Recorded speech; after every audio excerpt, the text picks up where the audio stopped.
అందరికీ నమస్తే. అస్సలాం వాలేకుం. Welcome back to my channel Sadaf Shifas world. అందరూ ఎలా ఉన్నారండి? బాగున్నారా? నేనైతే చాలా బాగున్నానండి. ఈరోజు నా డైలీ రొటీన్లో ఏమేమి వంటలు ప్రిపేర్ చేశానో మీతో షేర్ చేసుకుంటాను.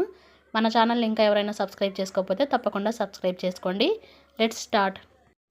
ఈరోజు మార్నింగ్ టిఫిన్లోకి అయితే స్వీట్ కార్న్ గారెలు అయితే ప్రిపేర్ చేశానండి. ఎప్పుడు స్వీట్ కార్న్ని కాల్చుకొని లేదా ఉడికించుకొని తింటాం కదా, ఈసారి కొంచెం వెరైటీగా గారెలు అయితే ప్రిపేర్ చేశానండి. స్వీట్ కార్న్ అయితే ముందే ఇలా మొత్తం కట్ చేసి పెట్టుకున్నాను. తర్వాత కొంచెం చిన్న అల్లం ముక్క వేసుకున్నానండి. అలాగే 2 పచ్చిమిర్చిని చిన్న చిన్న ముక్కలుగా కట్ చేసుకొని వేసుకున్నాను.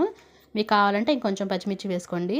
అలాగే కొంచెం సాల్ట్ కూడా వేసుకున్నానండి రుచికి సరిపడా. ఇలా అయితే మెత్తగా మిక్సీ పట్టేశాను. స్వీట్ కార్న్తో ఇలా గారెలు ప్రిపేర్ చేయడం అయితే నేను ఇది సెకండ్ టైం అండి. ఫస్ట్ టైం ప్రిపేర్ చేశాను, చాలా బాగా కుదిరాయి. ఇక ఎప్పుడు ఇంట్లో ఉన్నా మాత్రం కంపల్సరీగా ప్రిపేర్ చేస్తాను. ఇందులోకి కొంచెం 2 స్పూన్లు అయితే బియ్యం పిండి తీసుకున్నానండి. అలాగే కొంచెం జీలకర్ర కూడా తీసుకున్నానండి, ఫ్లేవర్ బాగుంటుంది కదా. ఇక అయితే మొత్తం కలిసేలాగా ఒకసారి అయితే కలిపేసాను బాగా. ఇక ఫైనల్గా ఉల్లిపాయ ముక్కలు అలాగే కొత్తిమీర కూడా వేసేసుకున్నాను. అలాగే డీప్ ఫ్రైకి సరిపడా ఆయిల్ వేసుకొని ఆయిల్ హీట్ అయిన తర్వాత ఒక్కొక్కటిగా ఇలా వేసేసుకున్నానండి. ఆయిల్ పేపర్ మీద కానీ లేదా చేతి మీద కానీ చేసుకొని వేసేసుకున్నాను. ఇలా లైట్ గోల్డెన్ బ్రౌన్ కలర్లోకి వచ్చేసిన తర్వాత తీసేసుకున్నానండి. చూడండి ఎంత పర్ఫెక్ట్గా కుదిరాయో. మీరు కూడా ఒకసారి తప్పకుండా ట్రై చేసి చూడండి, చాలా బాగుంటాయి టేస్ట్ కూడా. ఇకైతే పల్లి చట్నీతో తినేసామండి.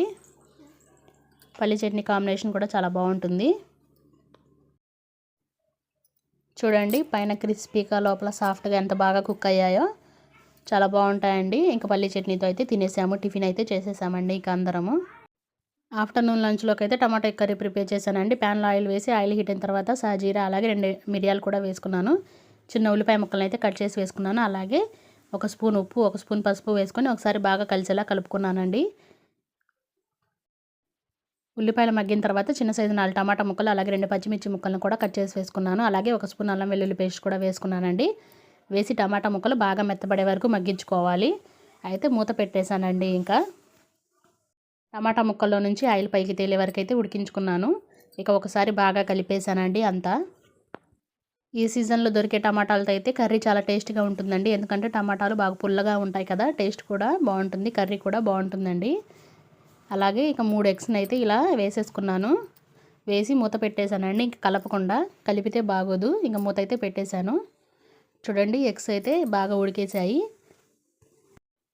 ఇలా 2 వైపులా తిప్పుకుంటూ ఎగ్స్ని అయితే బాగా చిన్న చిన్న ముక్కలుగా కట్ చేసుకున్నానండి. కట్ చేసుకొని మూత అయితే పెట్టేశాను. ఒక 2 నిమిషాలు అయితే బాగా మగ్గించుకుందాం. తర్వాత 1 స్పూన్ అయితే కారం వేసుకున్నానండి. మీకు కావాలంటే ఇంకొంచెం కారం కూడా వేసుకోవచ్చు. అంతా కలిసేలాగా ఒకసారి కలిపేసుకున్నాను. లాస్ట్లో అయితే కొంచెం కసూరి మేతి వేసుకున్నాను. అలాగే కొంచెం కొత్తిమీర కూడా వేసేసానండి. ఇక స్టవ్ ఆఫ్ చేశాను. కర్రీ అయితే రెడీ అయిపోయింది. ఇక మా పాపకైతే ఉగ్గు అయితే ప్రిపేర్ చేశానండి. ఇందులో కొంచెం అయితే నెయ్యి అయితే యాడ్ చేస్తున్నాను. నెయ్యి అయితే నేను ఫ్రిడ్జ్లో పెడతానండి, అందుకని గడ్డ కట్టిపోయింది. ఇంకా నెయ్యి అంతా బాగా కలిసేలా ఒకసారి బాగా కలిపేశాను. తనకైతే తినిపించేశానండి చల్లార్చిన తర్వాత. ఇక మా ఆఫ్టర్నూన్ లంచ్ అయితే ఇదండి. వేడి వేడి రైస్ అలాగే ఎగ్ టమాటా కర్రీ, పెరుగండి.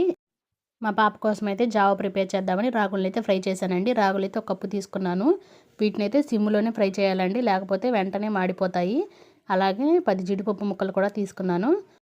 అంతా బాగా ఫ్రై చేసుకొని 1 స్పూన్ అయితే వాము వేసుకున్నానండి. వాము వేసి ఇలా మిక్సీకి అయితే పట్టేసాను. బరకగా ఉండకూడదండి, చిన్నపిల్లలు కదా, చాలా మెత్తగా పట్టాలి. ఒక గిన్నెలో వాటర్ తీసుకొని 1 స్పూన్ పటికి బెల్లం పౌడర్ అయితే వేసుకున్నానండి. పటికి బెల్లం కరిగేలోపు చిన్న గిన్నెలో అయితే 2 స్పూన్లు అయితే పిండి అయితే వేసుకున్నానండి. చూడండి ఎంత సాఫ్ట్గా ఉందో. ఇక దీన్ని అయితే వాటర్ పోసుకొని ఉండలేమీ లేకుండా బాగా కలుపుకోవాలండి. ఈ విధంగా కలుపుకోవాలి. ఈలోపు పటికి బెల్లం అయితే కరిగిపోయిందండి. మనం కలుపుకున్న పిండిని అయితే ఇందులో అయితే వేసేసుకోవాలండి. వేసుకొని ఉండలేమీ లేకుండా కలుపుకుంటూ ఉండాలి. ఉండలుంటే బాగోవండి. పిండి దగ్గర పడిన దాకా కలుపుకోవాలి. చూడండి ఇలా ఉంటుందండి కన్సిస్టెన్సీ అనేది. అప్పుడు పిల్లలకైతే తినడానికి చాలా బాగుంటుంది, స్మూత్గా ఉంటుంది కదా, పిల్లలైతే ఇష్టంగా తింటారండి. మీరు కూడా ఒకసారి ట్రై చేయండి. ఇక ఈవినింగ్ అయితే చక్కెరకెళ్ళి జ్యూస్ అయితే ప్రిపేర్ చేశానండి. నా వీడియోస్ కానీ నచ్చితే తప్పకుండా సబ్స్క్రైబ్ చేసుకోండి. అలాగే ఒక లైక్ చేయండి. బాయ్.